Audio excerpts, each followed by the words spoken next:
l'idée de former un super ministère, qui regroupe à la fois les sports et l'éducation nationale, n'a pas convaincu tous les Français.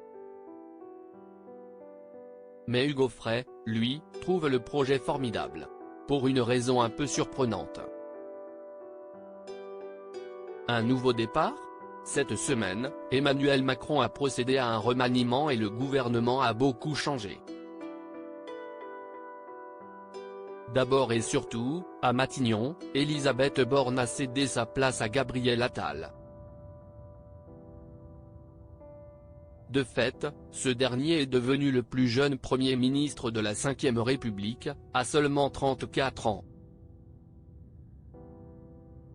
Les principaux ministères régaliens restent dans les mêmes mains, à part les affaires étrangères, que Gabriel Attal a confié à son ex-compagnon Stéphane Séjourné.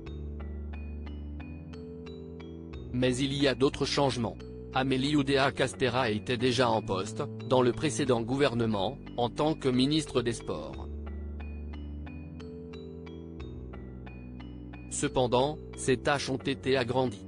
L'ancienne sportive de haut niveau s'est vue confier un super ministère, regroupant les sports, donc, mais aussi l'éducation nationale, dont Gabriel Attal était le ministre auparavant. Un choix qui a provoqué un certain scepticisme, nombreux étant ceux à ne pas comprendre comment l'on pouvait fondre l'éducation nationale dans le sport, et vice-versa, surtout une année de Jeux Olympiques. L'avis cache d'Hugo Frey sur le gouvernement. Ce n'est pas du tout l'avis d'Hugo Frey. Ce vendredi 12 janvier, en toute fin de soirée, l'artiste s'est saisi de son téléphone pour féliciter le chef de l'État et son Premier ministre pour cette décision.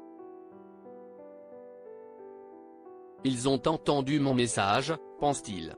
Ça fait quelques mois, voire quelques années, que je dis que l'avenir de l'éducation, si est-il le sport. Le sport est la clé vers l'éducation, de façon à ce que les enseignants puissent enseigner, sans avoir à s'occuper de l'éducation. Pour Hugo Frey, ce rapprochement des deux ministères et l'arrivée d'Amélie Oudéa-Castéra à la tête de l'éducation nationale va permettre la création d'un nouveau métier, celui d'éducateur. L'éducateur sera issu du sport, prophétise Hugo Frey. Et ce nouvel homme fort, poursuit-il dans une vidéo pour le moins déroutante, évitera aux enseignants d'être poignardés. Au moins, les éducateurs qui font du sport sont capables de se défendre, assure-t-il. Pas sûr que c'était l'ambition affichée par Gabriel Attal au moment de créer un tel ministère.